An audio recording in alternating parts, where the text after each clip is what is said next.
1 US dollar is equal to 280 Pakistani rupees and 1 Chinese yuan is equal to 40.59 rupees। और दूसरी तरफ पाकिस्तान का 1 रुपया ईरान के 4,728 रियाल के बराबर है। क्यों? ऐसा क्यों है? 1 PKR is equal to 1 USD and is equal to 1 yuan क्यों नहीं हो सकता? ये हर जगह करेंसी की वैल्यू अलग अलग क्यों है और हर सेकंड में करेंसी की वैल्यू बदल क्यों जाती है? ये सब जानने से पहले हमें करेंसी की हिस्ट्री के बारे में बात करनी होगी। हिस्ट्री में क्या होता था कि हमारे पैसे की वैल्यू गोल्ड के बराबर होती थी, जिसे गोल्ड स्टैंडर्ड कहा जाता था। यानी अगर आपके पास 100 ग्राम सोना है तो उसके पैसे की कदर भी 100 ग्राम सोने के बराबर ही होती थी। Means 1 PKR is equal to 1 gram gold. उस जमाने में दुनिया पैसे को महफूज रखने के लिए सोने का इस्तेमाल करती थी। अमेरिकी डॉलर सोने से जुड़ा हुआ था। जैसे लो करंसी, हर डॉलर के बदले जो छापा जाता था हुकूमत को उतना ही सोना बड़े खजाने में रखना पड़ता। इस तरह हुकूमत को हर डॉलर के बदले सोना जखीरा करना पड़ता था। इस तरह पैसा भी महफूज रहता, क्योंकि इस तरह कोई भी बेतहाशा डॉलर छाप नहीं सकता था। फिर जैसे जैसे तरक्की होती गई, मुमालिक ने ज्यादा माल तिजारत करना शुरू किया और उनकी मैशत बढ़ती गई, तो खजाने में मौजूद सोना नए पैसे की मिकदार के मुताबिक काफी नहीं था। ये बिल्कुल ऐसा ही है जैसे आप एक प्याले में पूरा समुंदर भरना चाह रहे हो। वॉर्स और क्राइसिस में हुकूमत को ज्यादा पैसा चाहिए था, पर वो सोना कहाँ से लेकर आते? फिर आता है 1970, जब हुकूमत ने सोचा कि चलो तालों को तोड़ते हैं और सोने का इस्तेमाल बंद करवाकर फियत मनी का इस्तेमाल करना शुरू किया।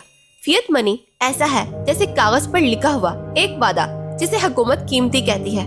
ये अब डॉलर और रुपया बस कागज पर लिखा हुआ एक यकीन है जिस पर लोग भरोसा करते हैं। क्यों?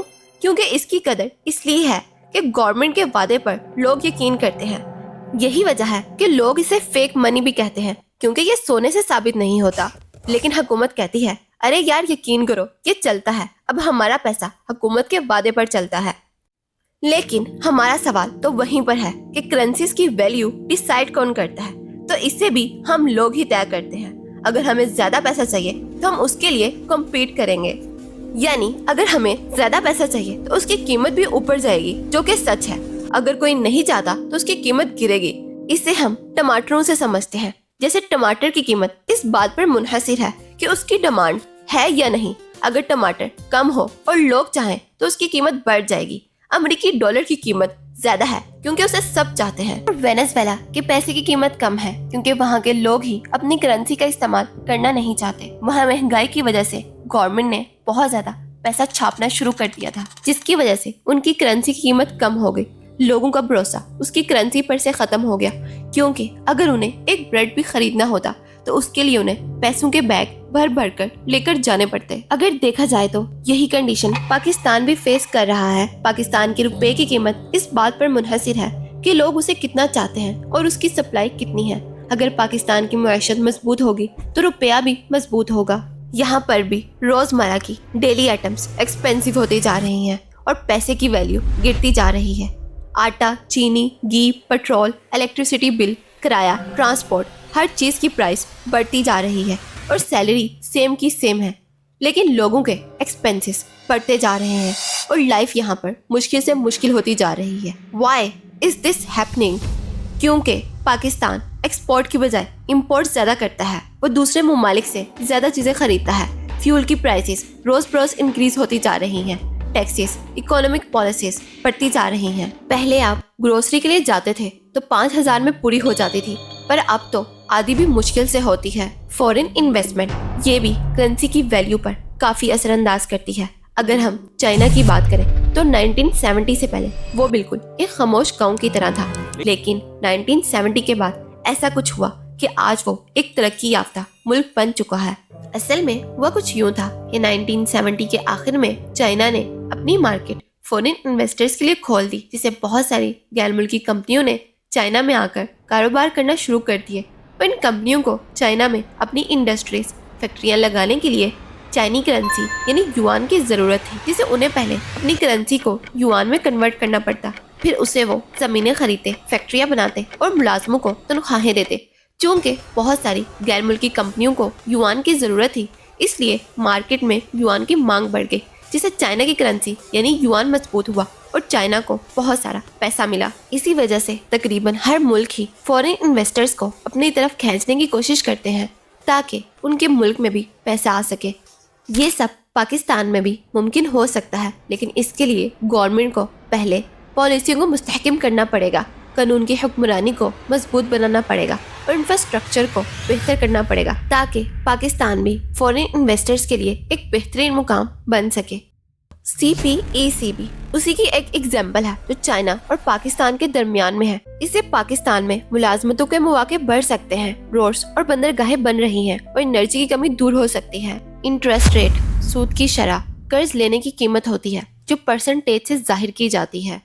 मान लें कि आपने बैंक से 1000 रुपया कर्जा लिया है, लेकिन वापस करते हुए अब वो आपको 1150 रुपए देना पड़ेगा क्योंकि पाकिस्तान का इंटरेस्ट रेट 10.5% है। इसका मतलब है अगर इंटरेस्ट रेट ज्यादा होगा तो लोग लोन कम लेंगे, लेकिन इन्वेस्टर्स ज्यादा इन्वेस्ट करेंगे क्योंकि उन्हें इससे ज्यादा प्रॉफिट होगा। तो चूंकि अमेरिका में इंटरेस्ट रेट ज्यादा होता है तो इन्वेस्टर पाकिस्तानी रुपया बेचकर डॉलर खरीदेगा ताकि अमेरिकी बॉन्ड्स में सरमायाकारी करे और ज्यादा प्रॉफिट हासिल कर सके। इससे क्या होता है कि डॉलर की कीमत बढ़ जाती है और अपने मुल्क की करेंसी की कीमत कम हो जाती है। मान लें कि आपके पास 10 लाख रुपए की बचत है, लेकिन हो सकता है कि महंगाई की वजह से कुछ मंथ के बाद उनकी कीमत और भी गिर जाए, तो आप क्या करेंगे? तो आप उसे डॉलर में इन्वेस्ट करेंगे क्योंकि आप जानते हैं कि मार्केट में डॉलर का रेट ज्यादा है। वक्त के साथ रुपया डॉलर के मुकाबले में कमजोर हुआ और आपको इस तरह 10 से 15 लाख की बचत हुई। Export and import. मान लो कि आपका चावल का बिजनेस है और आपके खरीदार सऊदी अरेबिया से हैं, लेकिन जब भी उन्हें चावल की जरूरत होगी तो सबसे पहले वो अपनी करेंसी को पाकिस्तानी रुपए में कन्वर्ट करेंगे। इससे क्या होगा? पाकिस्तानी करेंसी मजबूत होगी। लेकिन अब आपको भी अपनी मशीनें चलाने के लिए तेल की जरूरत है, लेकिन जब आप मार्केट में तेल लेने के लिए जाते हो तो आपको इस बात का पता चलता है कि ये तो सिर्फ USD डॉलर में ही बिकता है। और ये तो हम सब ही जानते हैं कि ऑयल की जरूरत तो हर मुल्क को ही होती है। यही वजह है कि दुनिया के ज्यादातर ममालिक भी तेल खरीदने के लिए पहले डॉलर खरीदते हैं, जिससे डॉलर की डिमांड पूरी दुनिया में बढ़ जाती है। इस निजाम को पेट्रो डॉलर सिस्टम कहा जाता है।